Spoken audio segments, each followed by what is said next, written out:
The mop made wet circles on the marble floor, the same pattern Rita had traced 1,000 times before. Third shift at Harmony 7 meant empty hallways and the kind of quiet that let her think too much. She pushed her cart past the viewing ports where distant stars blinked like forgotten promises. 3 years she had been doing this, 3 years since Earth felt too heavy with memories. Her clearance badge beeped at Sector 12, the diplomatic wing where ambassadors from 40 different species argued about borders and trade routes. Rita cleaned here every night while they slept in their luxury quarters. She mopped their marble, polished their brass, emptied their expensive trash. Nobody saw her. Nobody cared. That was exactly why she had taken the job. The door to Meeting Hall 12 hung open. Odd. Security usually locked everything down. Rita wheeled her cart inside and froze. A dragon lay sprawled across the floor. Not a metaphor or a statue. An actual dragon made of crystal and starlight, scales the color of molten gold, wings spread wide enough to touch both walls. The creature had to be 30 feet long, maybe more. Heat radiated from its body in visible waves that made the air shimmer. Rita had seen plenty of strange species in 3 years. The blob-like Quentari who left slime trails, the insectoid Kryn who molted in conference rooms, but nothing like this. She should have called security, should have backed away slowly. Instead, she stepped closer. The dragon's chest rose and fell in shallow breaths. Its scales rippled with inner light that flickered like a dying bulb. One massive eye was half open, unfocused and dim. Rita had worked in emergency rooms for 15 years before coming to space. She knew what dying looked like. Her tablet buzzed. A station-wide alert scrolled across the screen. Prince Ashran of the Dremari Empire had been poisoned during peace negotiations. His body had entered defensive hibernation. Anyone approaching risked incineration or worse. Medical teams were standing by. Specialists were 6 days away. The Galactic Council was convening emergency sessions. Rita looked at the dragon, at Ashran, at the prince who was dying alone while bureaucrats debated in safety. She set down her tablet and picked up her mop. The floor around him was scorched black. His body heat had melted the polish, warped the tiles. Rita filled her bucket with fresh water and got to work. She stayed just outside the worst of the heat, scrubbing at the burn marks that radiated from his massive form. "I bet nobody told you this would happen," she said quietly. "Come here for peace talks, end up poisoned. That is rough." The dragon did not respond. His breathing stayed shallow, his light kept fading. Rita worked in steady circles the way she always did. Mop the floor, wring the water, repeat. Her hands knew the rhythm so well she did not have to think about it. That was good. Thinking led to remembering, and remembering led to the reason she was here instead of Earth. Voices echoed from the hallway. Security teams, medical personnel, someone shouting orders. They gathered outside the door but did not enter.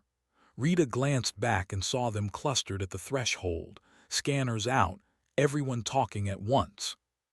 A VRIN officer spotted her. "You there, evacuate immediately. This area is restricted." Rita kept mopping. "This is my sector, I am assigned here." The prince is in defensive hibernation. His body temperature could melt steel. "You will die if you stay." "Then I will be careful," Rita said. She moved to a new section of floor, her mop swishing across the marble. The officer tried to enter but jerked back when the heat hit him. His scanning device sparked and died in his hand. He swore in 3 languages. "This is insane. We cannot allow civilians to remain in danger." "Station Labor Code Section 47, Rita said without looking up. "Workers cannot be removed from assigned sectors without formal replacement or emergency override from station command. You have neither. This is my job. I am doing it." More arguments followed. More officials arrived. Someone threatened to drag her out physically, but nobody wanted to brave the heat. Eventually they gave up and returned to their debates in safer rooms. Rita finished cleaning the scorched area and sat down on her overturned bucket. She pulled out her tablet and opened her book, a collection of old poetry from Earth. The words were familiar and meaningless in equal measure, but they filled the silence. Dylan Thomas, she read aloud. Do not go gentle into that good night. Rage, rage against the dying of the light. The dragon's breathing hitched, just for a second, then settled back into its shallow rhythm. Rita kept reading.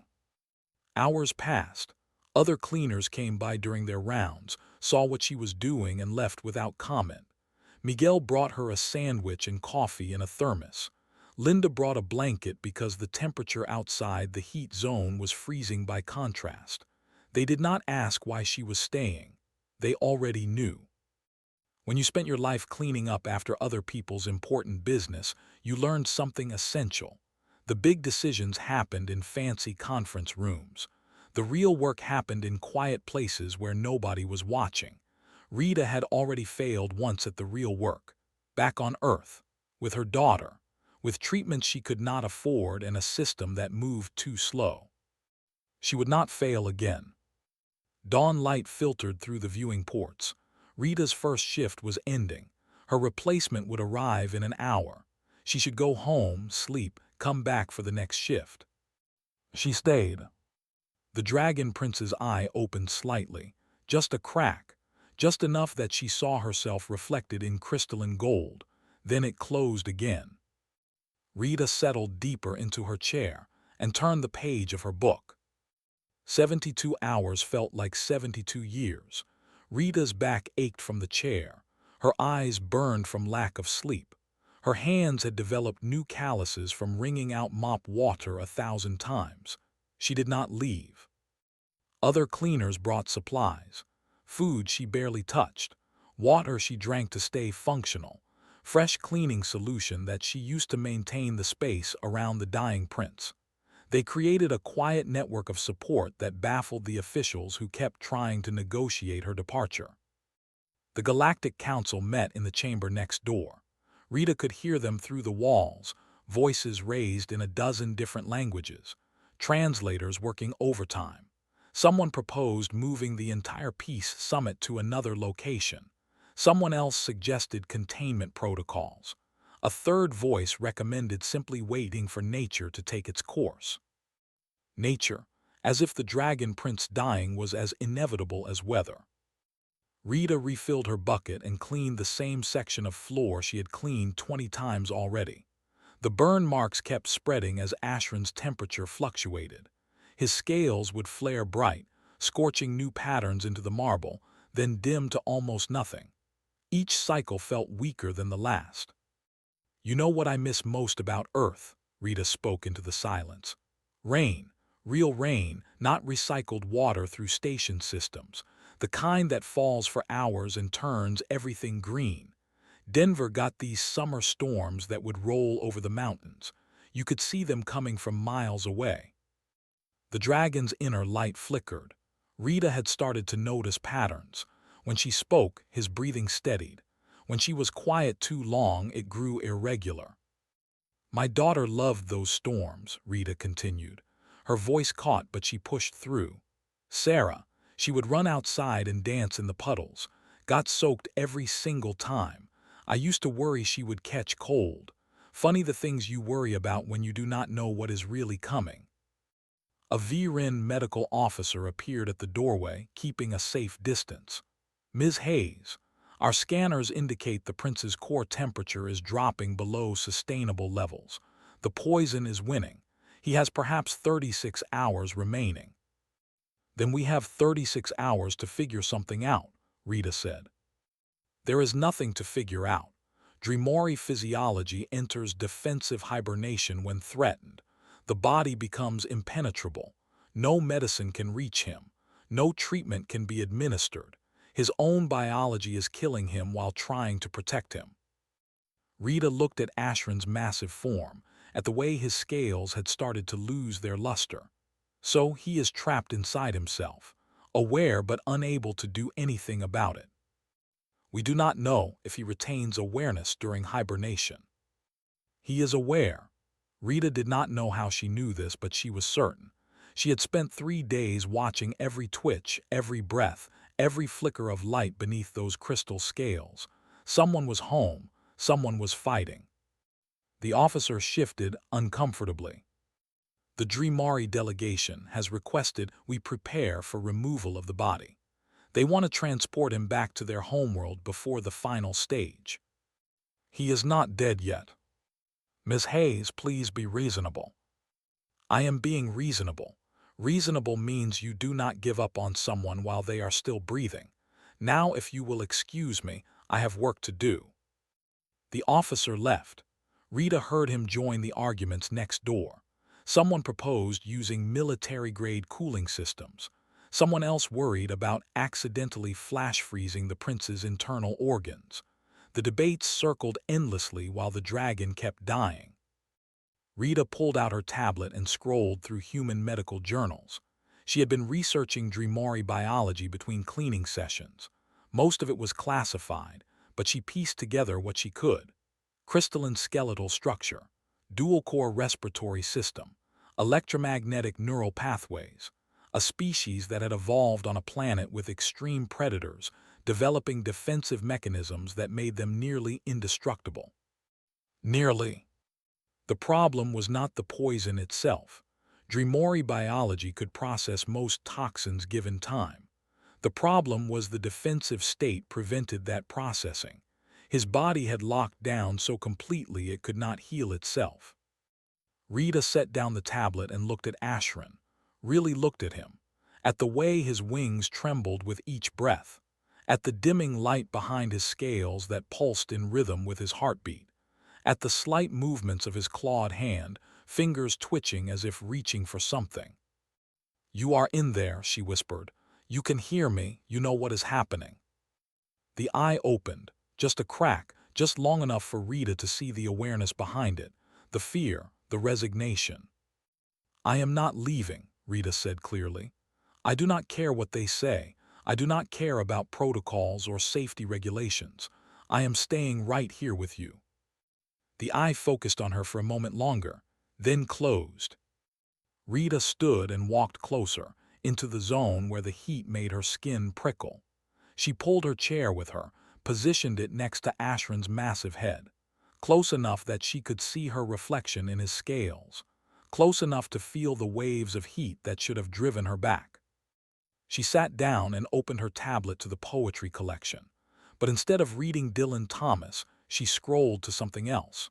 Children's books she had downloaded years ago and never deleted. Stories she had read to Sarah during hospital stays.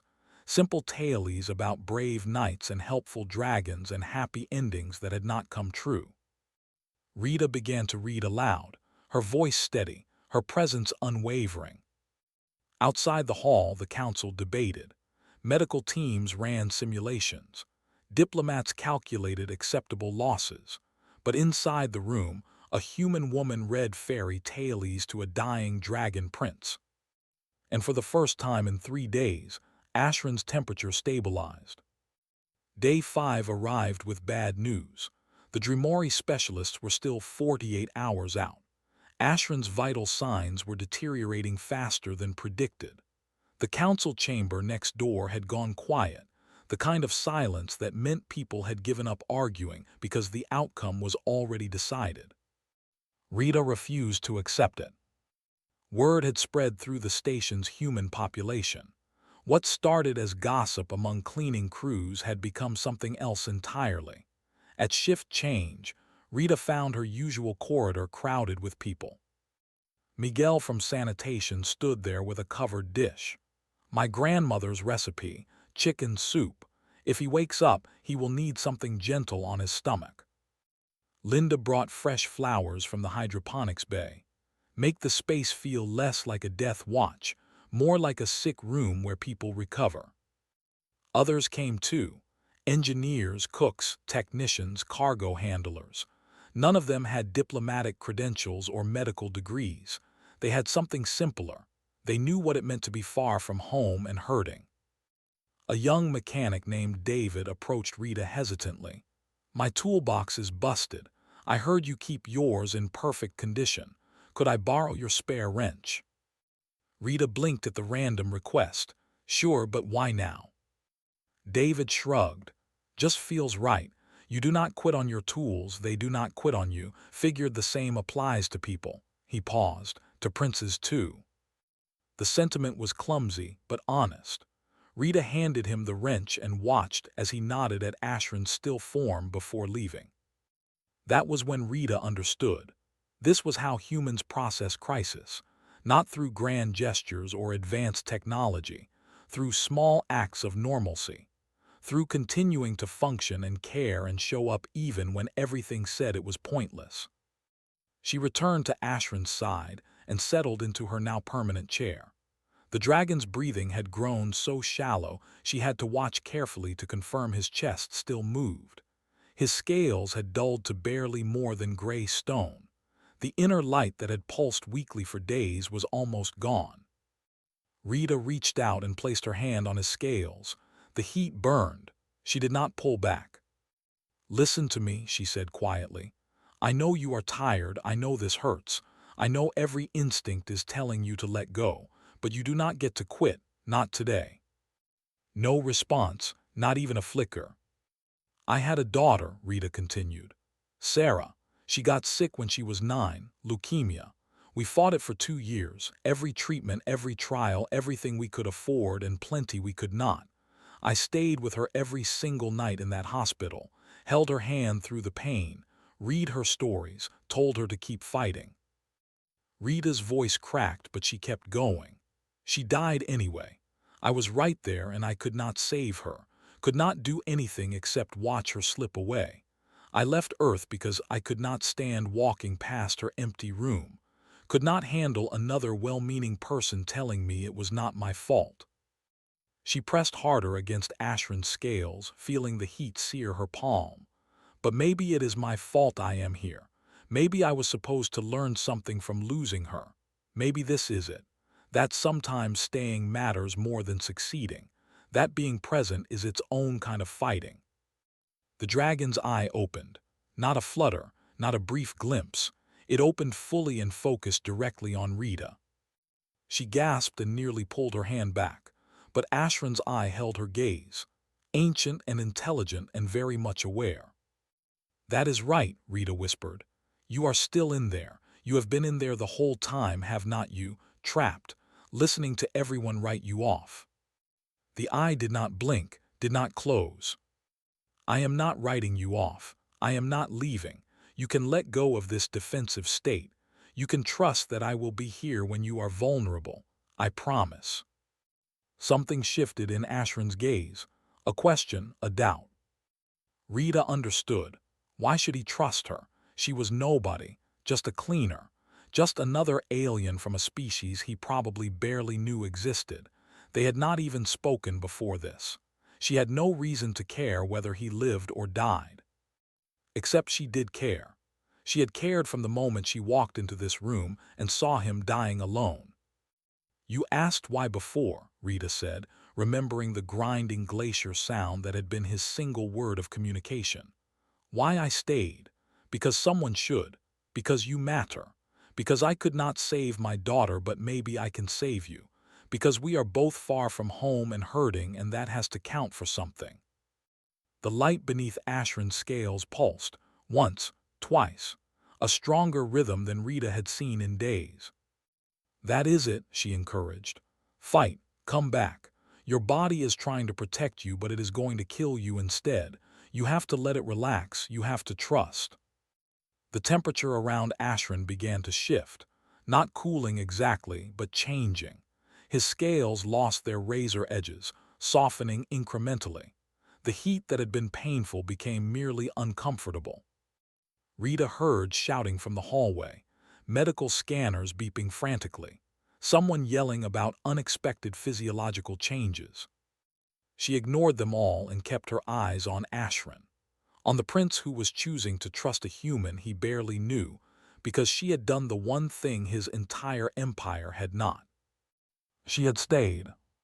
The massive eye blinked once, slowly, deliberately. Then a sound emerged from deep within the dragon's chest, not words, just a low rumble that resonated through the floor. Rita smiled through her tears. "I know I am staying, I promise." The defensive state began to crack. The transformation took 6 hours. Ashran's defensive state did not simply switch off like a light.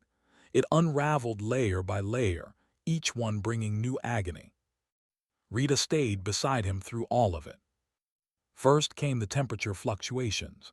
His scales would flare hot enough to scorch the air, then plunge cold enough that frost formed on his crystalline surface.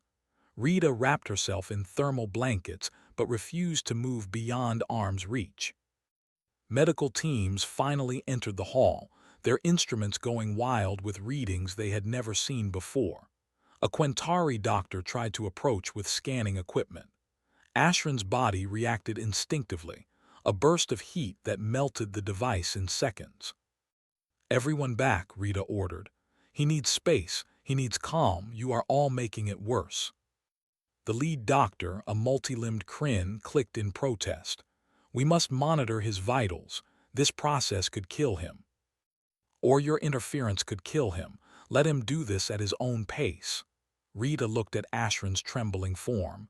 "He knows what he is doing. His body knows. We just need to let it happen." They argued. Rita won by simple stubbornness, and the fact that Ashran clearly responded better when the room was quiet. Eventually, only Rita and one human nurse named Paula remained, keeping watch from a respectful distance. The second stage was worse. Ashran's scales began to shed, not gradually but in massive sheets that crashed to the floor like falling mirrors. Beneath them, new scales grew in real time, a process that looked excruciating. The dragon's claws gouged marks into the marble.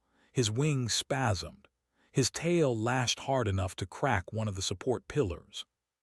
Through it all, Rita kept talking, telling stories about Earth, about rain and mountains and her daughter's laugh, about working in emergency rooms and learning that healing was messy and painful and never followed the expected path. "Pain means you are alive," she said during a particularly violent convulsion. "Pain means your body is fighting. I know it hurts, but you are doing it. You are coming back." Ashran's eye found her again. The first eye was joined by a second as he managed to lift his massive head slightly. The eyes glowed brighter than before, more aware, more present. Then came the purging. The poison that had been trapped inside his defensive state finally had somewhere to go. Ashran's body expelled it in waves of crystallized venom that shattered on impact with the floor. The stuff was toxic enough that Paula had to evacuate. Rita stayed, holding basin after basin as Ashran vomited poison that could dissolve titanium. "I have seen worse," Rita lied. She had not. This was horrifying, but Ashran needed to believe she was not afraid. "Just get it out, all of it. You are doing great." Between purges, something impossible happened. Rita felt words in her mind. Not heard, felt, like music played on her bones. Why? The question resonated through her entire body. Why stay? Why care? What do you gain? Rita answered aloud, knowing somehow he would understand. "Nothing. I gain nothing. That is the whole point. This is not a transaction. This is not politics or strategy. This is just what you do when someone needs help." The concept seemed to baffle him. His thoughts pressed against hers, alien and confused. "In my world, help has price. Alliance, obligation, debt, always cost." "Not always," Rita said. "Sometimes people just help because it is right, because they can, because someone should." "This is weakness." His thought came weaker, uncertain. "My kind values strength. You are fragile, soft. Why do I feel safer with you than with warriors?" Rita smiled sadly. "Because warriors are trained to fight, I am trained to care. Different kind of strength." Ashran's entire body shuddered. Another wave of crystallized poison crashed into Rita's basin. When it passed, his scales had changed. The new growth was not pure gold like before. Blue iridescence ran through it, marking every place where the poison had tried to take hold. "Scars," Ashran's thought whispered, "proof of survival." Proof you did not quit, Rita corrected. Proof you trusted someone when every instinct said not to. That takes more courage than any battle. The purging continued. Hours blurred together. Paula brought fresh basins, removed full ones, kept everyone else out of the room. Miguel delivered food that Rita barely touched. The station's human population maintained their vigil outside, a quiet presence that confused the galactic officials but comforted Rita. Finally, as artificial dawn lit the viewing ports, Ashran expelled the last of the poison. His body went limp against the floor, exhausted but alive. His breathing deepened. The erratic temperature stabilized. The new scales settled into their pattern of gold and blue. Rita set down the final basin and collapsed into her chair. Every muscle ached. Her burned hands throbbed. She had not slept properly in 6 days. Ashran's thoughts touched hers gently. Rest, I am here, I will not leave. You better not, Rita mumbled. I did not go through all this just to have you wander off. A sound like grinding stones. It took Rita a moment to realize Ashran was laughing. The hall doors burst open. Dreamari warriors flooded in, their commander demanding explanations and status reports. Behind them came Galactic Council officials, medical teams, diplomats, everyone who had been too afraid to enter when it mattered. Rita looked at them all with weary eyes, looked at their scanners and weapons and important faces. Then she looked at Ashran, at the dragon prince who had survived because a cleaner refused to leave. He is fine, Rita said simply. We are both fine. Now if you do not mind, we could use some quiet. The commander sputtered. Paula stepped forward, all 5 feet of her blocking the doorway. You heard her, come back later.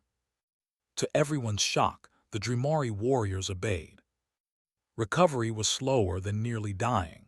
Ashran needed 3 full days before he could stand. Another 2 before he could speak aloud instead of just through thought.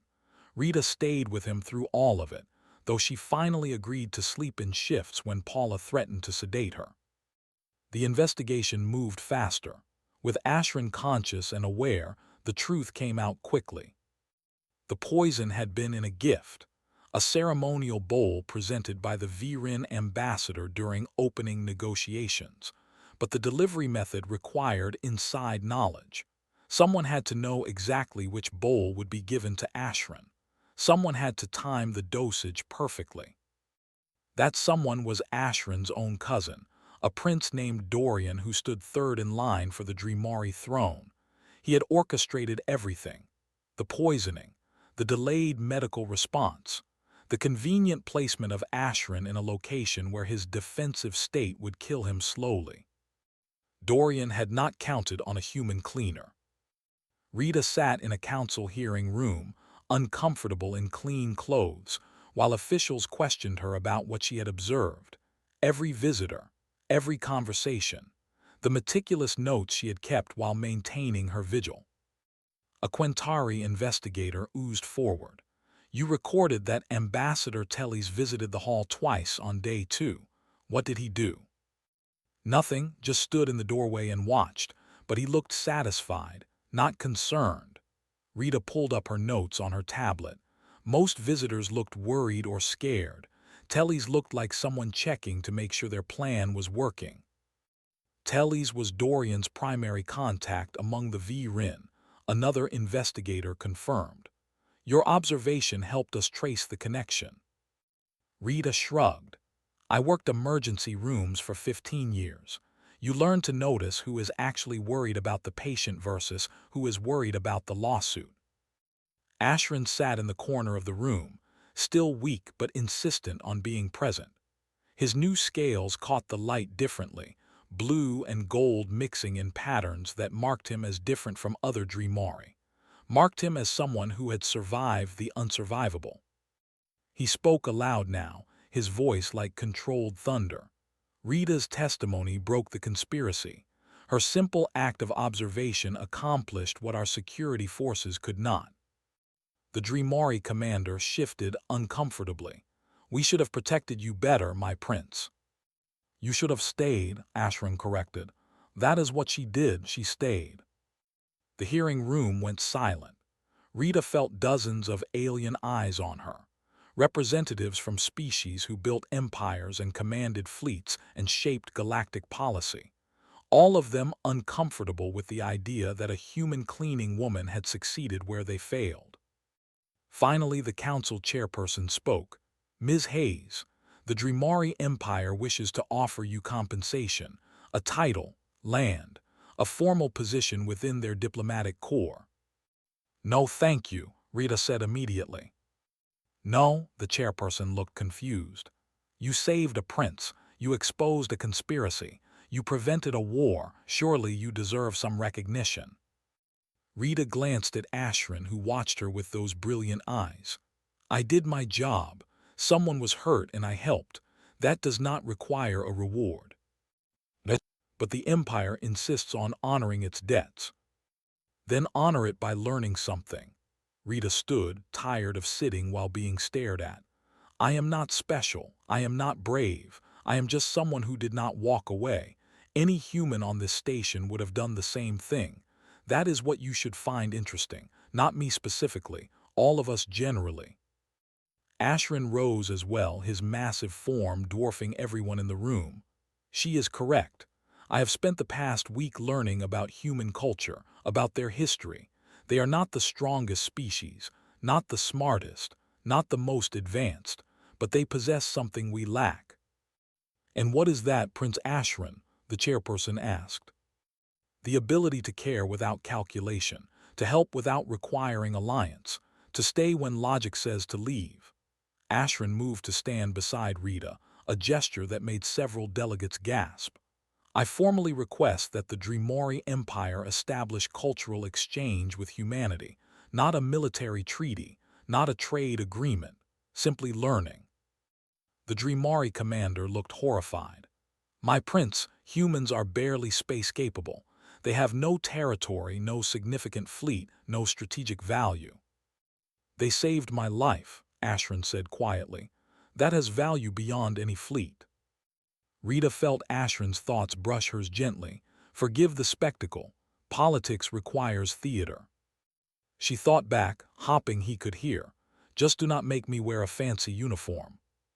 His laughter rumbled through the room. The council debated for hours. Rita was excused, but Ashrin insisted she remain as advisor. She sat in the corner and watched galactic powers argue about cultural exchange programs and diplomatic protocols and security concerns, all because she had mopped a floor and refused to leave. Eventually they agreed. A formal human Dremari cultural exchange, small at first, carefully monitored but real. Rita walked out of the hearing room with Ashrin beside her, his massive wings folded carefully to fit through the doorway. They returned to Meeting Hall 12, to the space where it all started.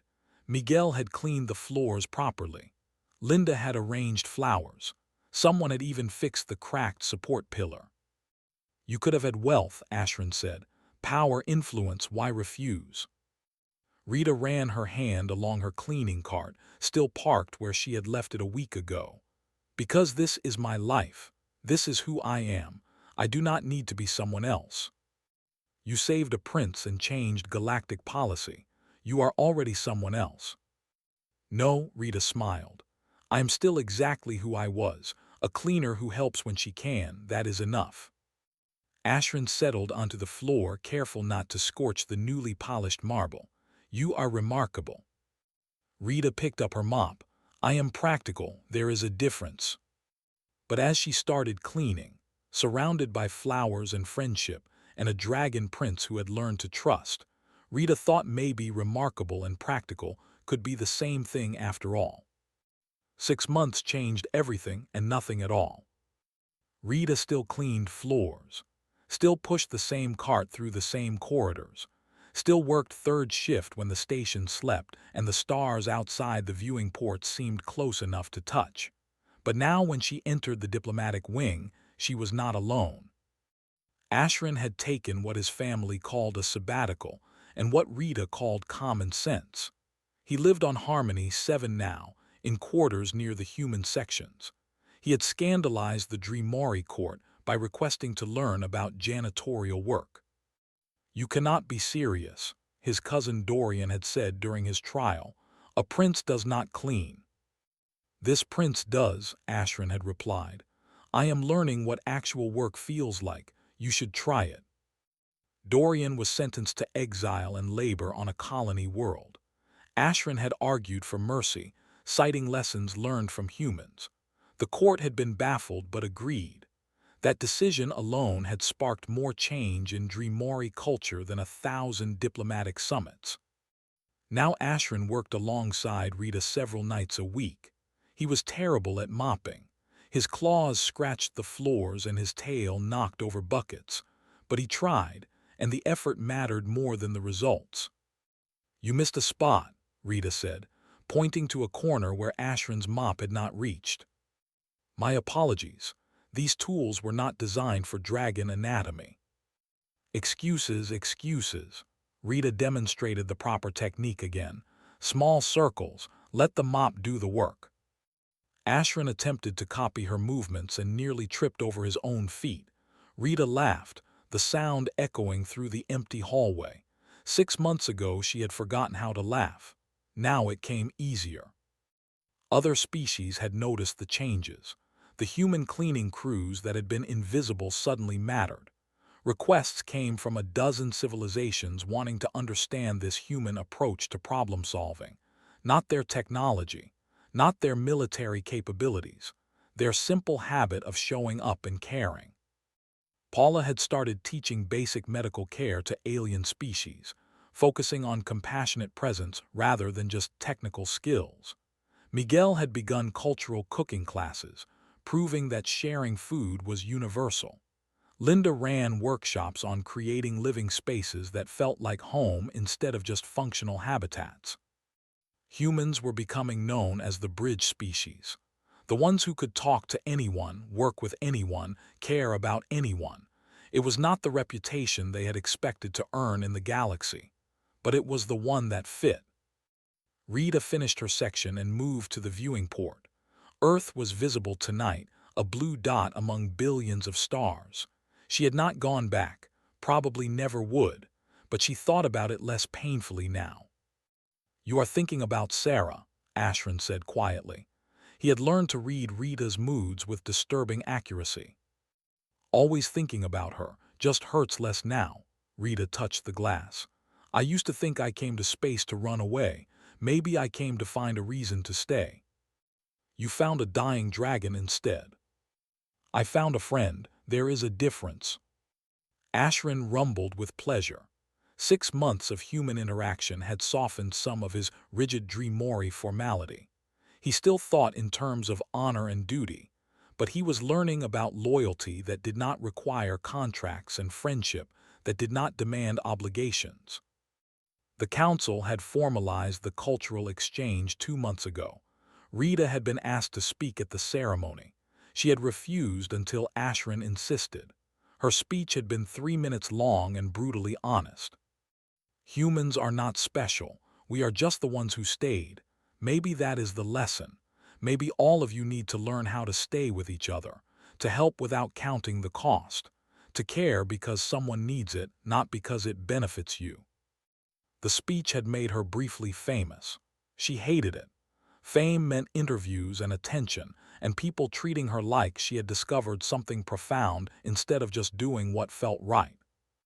Ashran, meanwhile, had become an advocate for reform in the Dreamori Empire. He spoke about vulnerability as strength, about trust as foundation for real alliances, about learning from species you had previously dismissed. His scales, marked with blue from surviving poison, had become a symbol. Other young Dreamori were beginning to question the old ways.